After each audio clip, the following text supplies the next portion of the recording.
రాష్ట్రంలో సమగ్ర కుటుంబ సర్వే కొనసాగుతోంది. అయితే కులగణనలో పబ్లిక్ అన్ని వివరాలు చెప్పడం లేదు. అప్లికేషన్లలో 56 ప్రశ్నలు, 19 ఉప ప్రశ్నలు ఉన్నాయి. వీటిల్లో సగానికే సమాధానాలు చెప్తున్నారు. ఆస్తులు, పథకాల లబ్ధి, ఇతరత్రా ప్రశ్నలకు జవాబు ఇవ్వడం లేదు పబ్లిక్. వస్తున్న స్కీమ్స్ పోతాయన్న భయంతో వెనకడుగు వేస్తున్నారు.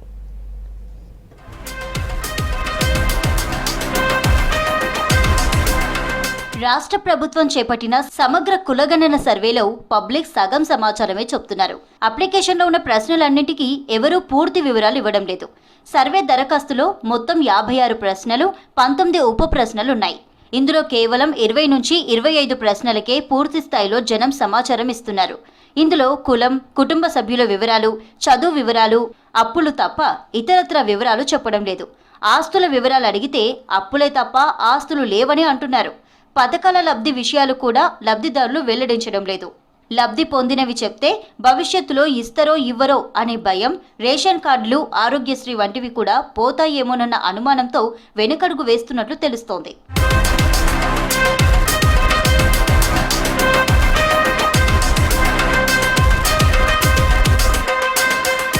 కొందరు ప్రభుత్వ ఉద్యోగులు కూడా తాము ఎంత జీతం తీసుకుంటున్నది, ఆస్తులు ఎన్ని ఉన్నాయనేది కూడా కరెక్ట్గా చెప్పడం లేదు. ఆధార్ నెంబర్లు ఇచ్చేందుకు కూడా కొందరు ఆలోచిస్తున్నారు. ఇక కొన్ని చోట్ల రెంటర్లను తమ ఇంటి నెంబర్ చెప్పొద్దంటూ ఆ ఇంటి యజమానులు దబాయిస్తున్నారు.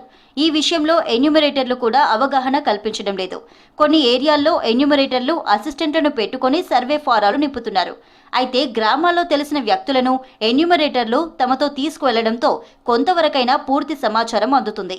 కొంతమంది బీసీలు మాత్రం కులగణన కోసమే సర్వే చేస్తున్నారని, తమకు రిజర్వేషన్లు పెంచుతారని వాస్తవాన్ని గ్రహించి పూర్తి వివరాలు వెల్లడిస్తున్నారు.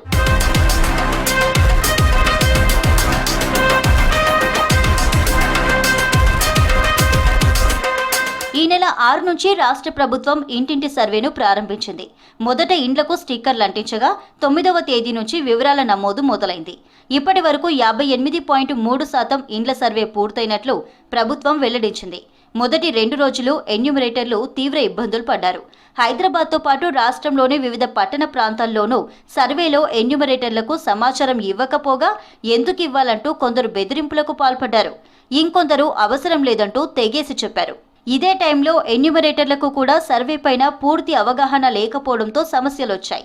ఈ విషయాలను గమనించిన ప్రభుత్వం ఎవరు ఎంత సమాచారం ఇస్తే అంతే తీసుకోవాలని ఎన్యూమరేటర్లను ఆదేశించింది. దీంతో పబ్లిక్ ఎన్ని వివరాలు చెప్తే అంతవరకే ఎన్యూమరేటర్లు తీసుకుంటున్నారు. ఇక పబ్లిక్ కూడా ఎందుకు ఇంటింటి సర్వే చేస్తున్నారనే విషయాన్ని కొందరు ఎన్యూమరేటర్లు అర్థమయ్యేలా చెప్పలేకపోవడంతోనూ పూర్తి సమాచారం రావడం లేదని తెలుస్తుంది. ఒక్కో దరఖాస్తు కంప్లీట్ చేసేందుకు కనీసం 20 నిమిషాలు పడుతుండటంతో కొందరు ఎన్యూమరేటర్లు సీరియస్గా తీసుకోవడం లేదని సమాచారం.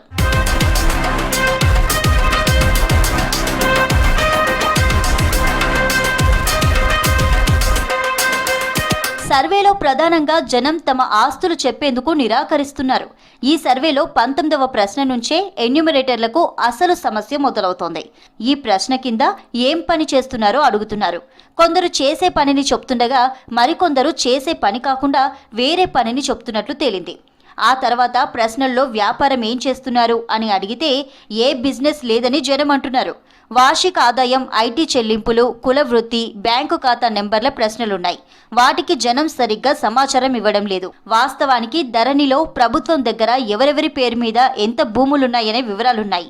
అయితే సర్వేలో కుటుంబాల వారీగా ప్రభుత్వం ఈ వివరాలను కూడా తీసుకుంటుంది. గ్రామాల్లో ఎవరికి ఎంత భూమి ఉన్నదో జనం చెప్పేందుకు ముందుకు రావడం లేదు. ఇక గొర్రెలు, ఆవులు వంటి పశు సంపద విషయంలోనూ కరెక్ట్ సమాచారం ఇవ్వడం లేదు.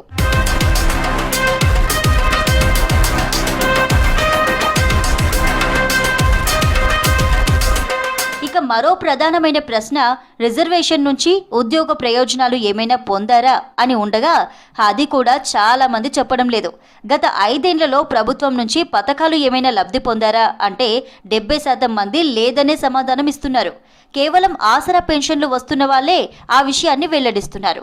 పథకాలు వచ్చాయని చెప్తే భవిష్యత్తులో అసలు ఏమీ ఇవ్వరేమోనన్న అపోహతో తప్పుడు ప్రచారం ఇస్తున్నట్లు తెలిసింది. కొంతమంది ఇప్పటికే సర్పంచులుగా, ఎంపీటీసీలుగా, ఎంపీపీలుగా, జెడ్పీటీసీలుగా, ఇతర ప్రభుత్వ పొలిటికల్ నామినేటెడ్ పోస్టుల్లో పనిచేసినోళ్లలో కూడా ఆ వివరాలు ఇచ్చేందుకు ఇంట్రెస్ట్ చూపించడం లేదు.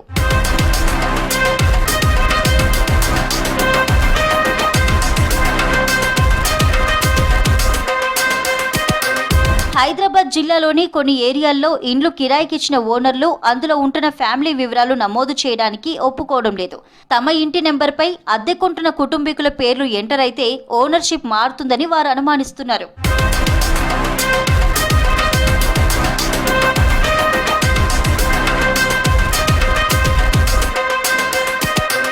ఈ నెలాఖరులోగా సర్వే పూర్తి చేయాలని ప్రభుత్వం డెడ్లైన్గా పెట్టుకుంది. ఇప్పటికే 58.3% పూర్తి అయినట్లు వెల్లడించింది. ఇంకో వారం 10 రోజుల్లో వివరాల నమోదు పూర్తయ్యే అవకాశం ఉంది. సర్వేలో భాగంగా రాష్ట్రంలో మొత్తం 1,16,14,349 ఇండ్లను గుర్తించారు. నవంబర్ 9 నుంచి వివరాల నమోదు ప్రారంభించారు. రాష్ట్రంలో ఇప్పటి వరకు 67,72,246 గృహాల సర్వే పూర్తయింది. జిల్లాల వారీగా చూస్తే 87.1%తో ములుగు, 81.4%తో నల్గొండ జిల్లాలు ముందున్నాయి. ఆ తర్వాత 77.6%తో జనగాం, 74.8%తో మంచిర్యాల, 74.3%తో పెద్దపల్లి ఉన్నాయి. ఇక పబ్లిక్ ఎక్కువగా ఉన్న గ్రేటర్ హైదరాబాద్ సిటీలో 38.3% సర్వే పూర్తయింది.